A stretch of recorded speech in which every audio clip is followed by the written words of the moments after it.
Good, y'all. It's me, it's Dom. I think I've healed a lot of my own with everything that's went on and everything I've learned. But I'm not saying we're gonna get to the bottom of this, but we're gonna see how it goes. So this is a before of my first official, therapy session, counseling session, whatever you want to call it. And we'll see how it goes. It'll probably just be like an introduction, but I don't know how it'll go.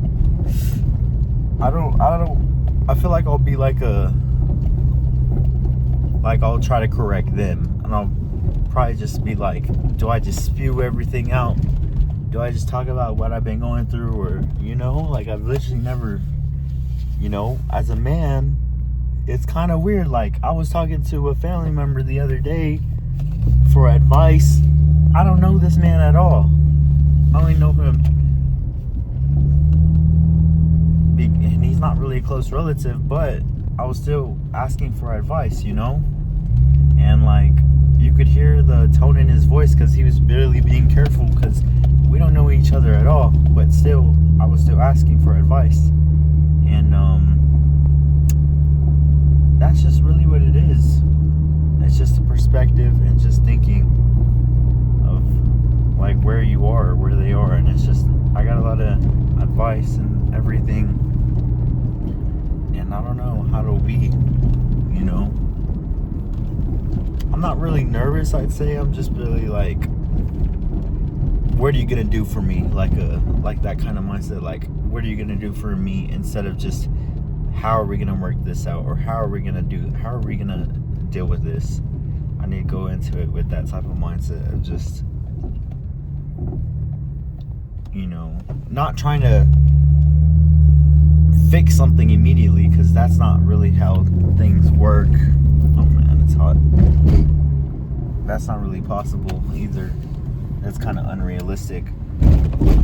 But just a gradual progression, or just how it made me feel. Because I'm telling you, I've been needing it since freaking, I don't even know, since I started overloading myself with a lot of things. I think a lot of people. But yeah, we'll see how it goes. And I guess we'll do a review. That's kind of weird, but a review of it. Who knows? Because I've just been on here trauma bonding on here. That's not right. That's terrible. But hey man, that's just what's cool about me, I guess. I don't think therapy should be taken as weakness, because the more things you hold in, it's gonna come to the surface. You're gonna be resentful. It's gonna build up, I promise. It's all gonna build up, and it's all gonna come out, or it's gonna overload you, and you're just gonna be so closed off, and nobody's gonna be around you. It's just overall negative. It's a lose-lose situation if you don't talk, if you don't do something about it. Drugs, prescriptions, things of that nature can only do so much for you. But mentally, that's some deep inner work you truly got to work on within yourself. You need to tell your woman, you don't need to trauma dump to your woman about everything. She don't got to know everything, right? This low-key subconsciously turn her off as well. But you gotta be open with someone for sure. I think everyone needs someone special who they could just talk to, like your mom. That's the only person who could really truly love you unconditionally. But and even if you don't have a mom, just someone to look up to for real, someone older, wiser. And if you don't got that, then yeah, for sure seek therapy. Just someone professional for sure. I think that's what it'll be different too, because it'll be more how it's in movies. I was supposed to end this video a long time, where they have the person sitting on the couch and just reading everything. Okay, I didn't turn on the That's how I think it'll be, but it might probably not be anything like that. So who knows? We'll see. And I guess honestly, I'm pretty excited for it, bro. That's really what it is, though. Good, everyone, or one or two of you. It's me. It's Dom. It's like 2 days after my first therapy session, and I decided to sit on it. To really like calm down, really cool down. I'm not that traumatized, but you know, like gather my thoughts, you know, come from a grounded, stable position where I can truly express my thoughts, my opinions, you know. So going into the session, I was pretty excited, you know, and just thinking, just like how is it gonna go? You know, you get that nervousness, but you get that excitement because it's something new, right?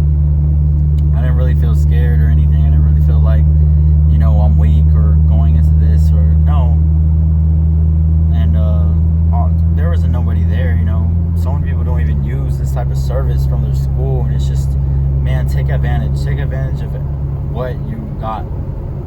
So I got there, and then had me fill out this little form. It was just a checklist, and, you know, like a, you know, anxious and a depression type of list. So first one was like a depression one, and then it's just like questions, and then it was like a 0, which is like mild or whatever. It's like, do you feel this way, or do you feel this way, or do you feel this way? And then my final score on the depression was like a moderate, and the anxiousness was like a mild, I guess. I rated myself, I added up all the numbers and everything, and so we just started talking, you know. And it kind of just went like how I'm talking to this camera, you know what I mean? Like, it was kind of natural. At first, I was like a little distant, and I didn't really want to say too much about myself. I didn't really want to talk too much and give off too much information. But then I got a little comfortable, and I was just like, well, that's not the entirely truth. I do need to tell you, because she was asking, like, how many hours do I work, you know, like, what's on my, like what it is I'm facing, you know what I mean? And so I just got the basics, you know, what I'm going for and everything I'm doing, you know, to get to that point. And then we're serious out of nowhere. I'm not gonna lie to you. Like, I started getting down to that level, and so after that, you know, I started talking more, and then telling her, like, I got 3 jobs. Like, I'm working 3 jobs right now, and I think it goes back to a survival mechanism of just struggling, surviving from a background of that place, and seeing my mom come from that sort of back, and growing up and seeing my mom have to do what she had to do to provide for me, to provide for my siblings, you know. My dad not being there entirely all the time, the split, divorce, all that stuff. And that's what makes me, I think, how to feel that way, to work so much and then achieve so much, and then try to understand what's achievement, what's success. You know, I thought it was this car, I thought it was a status symbol, and then I realized that didn't fulfill me, and I thought it was this relationship. And then obviously that came up in the picture too, and started talking about that, like whose fault was it, and I was just explaining like my side, or what I think, or like how I reflected, and just everything of that nature. And I was just like, yeah, I think it was just a bad emotional attachment. And at one point it was real love at one point, but it started turning into like more toxicity and that nature. And it started opening up core wounds inside myself that I didn't know were ever there, that I didn't know were beneath the surface, you know what I mean? Deep child core wounds that you don't see. And so we started talking more about that, and I started explaining more. And she's not really like she's like an intern, right? But she still has like a therapist, what is it called? Background though, therapy background, but in child. She's doing it for occupational therapy. They're 2 different ones, which this is still fine. This is helping her get hours for what she's going for. And so we started talking more, and then she gave me homework to do. She gave me 2 homework assignments, you know, because you need to do the work. You have to actually do the work to heal and to do this thing. And I was just saying, like, man, I just want the pain to go away. You know, it just annoys me, because logically I'm okay, neurologically, you know, neurologically, like I'm still like tied. Neurologically, I'm still like attached. Neurologically, my nervous system still reacts, still gets emotional, and it's just annoying. You know what I mean? And it's just like I freaking like, where does that come from? Where does that core wound come from? Is it my childhood? Is it my father? Is it where it is? We gotta, and that's what she was saying. It's like we gotta get to the core thing of this, and then some of those thoughts that come up, that anxiety and stuff of that nature, like you gotta question it. Question why you're having this way, why you're thinking this way. Question, my family loves me. My niece is still there. My mom is still there. My brother's still there. Everyone is still there. They're not abandoning me, right? Because that's my freaking fear, right? And it's just a nervous system thing, and it's just a safety net thing, and it's just like, where does it come from? Where does it come from? You know what I mean? So then she gave me 2 homework assignments, and it was just, and she asked if I'm really spiritual, and I was just like, yes, I had to become real spiritual. And I talked to her in the way about like how this car came right after the relationship, and it was just like God like kind of spitting in my face, kind of say, you put relationship, you put work, you put money, idolatry, look that up. That's when you put something before him and you become obsessed with something, and that becomes like your new addiction. You know what I mean? And so he put it in my face, and he gave me the opportunity to do what I needed to do for the last 2 years. He put it in my face, and then I had to do it, just make a decision for myself. And so I did it, and I instantly felt regret, right? And let me talk about the homework assignments. It was just the scripture, you know, find scripture that relates to depression and anxiety and write it down, you know, write how it makes me feel, how can I relate to it, you know, how can I build off it, what it means to me. And that's what I need to do for that one. And then the second one was just like a mobile therapy thing. Whenever I'm feeling I'm getting those thoughts, or like it's 2 a.m, it's like 24/7 hour service, you know what I mean? And use it, you know, try to use it, you know. And that's what she was telling me at first, because this isn't an overnight thing. You don't heal overnight. You don't get through it overnight, you know. It takes time. These things take time, and it's for real. And it's just like they do a CBT, which is cognitive behavior, I guess, theory. I think that's what it is. I don't remember too much, but that's what it is. Whenever you start changing the way you think, and that's what I'm already doing. I'm changing my mindset.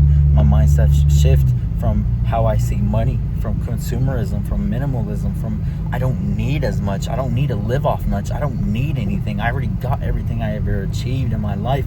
I don't want anything else. I want self-fulfillment. I want desire. I want purpose. I want things that actually matter. I want freedom. I want peace. I want something more fulfilling than just materialistic stuff, because I know none of that deep down can fill me up. It's like, man, you sound real messed up. I'm like, bro, we all have this. No man is perfect. And what do these men fill it with? Vices, drugs, video games, laziness, procrastination, like all these things. You know, purpose can be God for some people. Purpose can be family for some people. Purpose can be like, what is your purpose? Why are you here? We're all especially, I believe truly, we're all specifically engraved with something.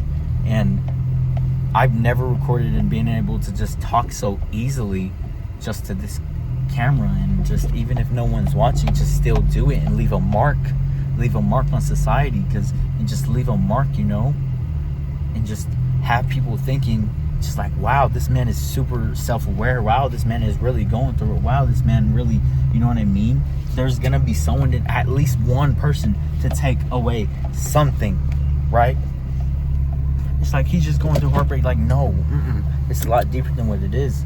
I think of it as a lot deeper than what it is, because regular heartbreak doesn't hurt that much. Regular heartbreak doesn't make you go through with physical withdrawals, cognitive withdrawals, you know, so much withdrawal, so much suffering. And it's just like, no, it's a lot deeper than what that is.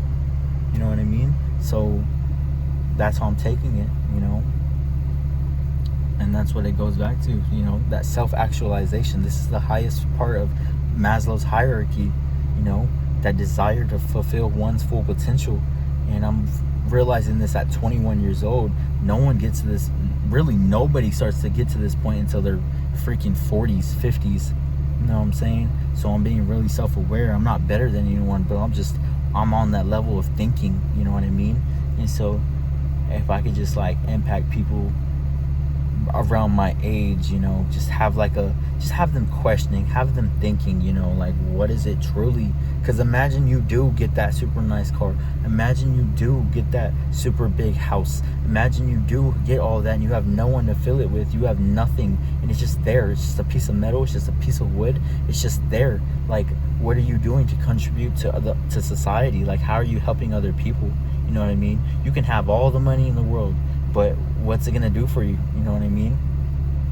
Money is great, man. We're workers. I'm not saying we're not meant to work, but we're workers. If we're not working, we're not being productive, we're not doing something, we're gonna feel really empty, we're gonna feel really blank, we're gonna feel really like withdrawn. Like, what are we doing with ourselves, right? You see it all the time. People go into retirement 2 weeks, they go back to work, right? But you gotta find like something you have that fire, that passion for, you know what I mean? And I just believe it's this, and if it's not this, it's something else, something talking, something motivating, something preaching, something. And it's just like, man, just that impact on other people, I think is just will be fulfilling. And if it's not fulfilling, and if I don't see it as that way, then I'm gonna be okay, and I'm gonna keep searching for it. I'm gonna keep thriving, I'm gonna keep doing my thing, and you know, so that's just some of my thoughts from my first therapy. You know, they allow like 8 to 10 sessions, and that's just what I'm getting from it. I hope I can get a lot from it. I'm trying to soak in as much information, as much intelligence, as much wisdom as I can, because I'm reborn. I'm like 2 years old right now. You know, you know what I mean? Like, seriously, I'm like learning a brand new language. I'm learning who I am truly, because I guess I didn't really know who I was. You know what I mean? You get wrapped up in relationships, you get wrapped up with money, you get wrapped up with anything. Put your eggs, your happiness in all in one basket, right? I didn't. I had all my money, all my love, all my things in one stock. Volatile. I put this in financial terms because I'm doing a lot of financial literacy work, clearly. So I put all my funds in it, and the freaking business went down. It went out of order. It went out of business, and I lost all my money, literally and figuratively. Okay? And I don't really care about the literally part, because, man, it's an investment, so it's a learning experience. Take everything as a learning experience, and I'm super grateful for this and everything. And it's just like, wow, really life-changing, real transformative. We're all about transforming over here, you know what I mean? I don't think there's anybody on YouTube who really speaking like this, you know, who's really this self-aware, you know what I mean? This type of stuff isn't entertaining. This type of stuff isn't super, you know what I mean? It's not. But it's real world stuff. It's real world thinking. It's real world, because I'm going through it, and you don't understand and see how I feel. But it's just like, man, just think, be reflective, be self-aware, and just, that's what it is. That's my thoughts, you know, case by case. Everyone's different, everyone's situation is different, and that's just what it is. And man, I'm finna, I guess, get some ice cream with my grandparents, man. If your grandparents are still here, man, love them, take care of them, you know, spend as much time, ask them so much questions. They have so much wisdom, years, they've lived an entire life, and that's what I want to do, because I feel like I don't even really know them. You know, everyone's close with the relatives and everything, but it's like, man, that's what I want to do. I want to gain as much wisdom from so much people as possible, because wisdom is the greatest. Proverbs, I'm telling you, wisdom is the greatest thing of all time. And once you stop learning, once you stop that wisdom, man, you're a fool. That's what the Bible, you're a fool. But I hope y'all have a good one. And I just trauma dumped. It is what it is. But yeah, y'all have a good one. Good day.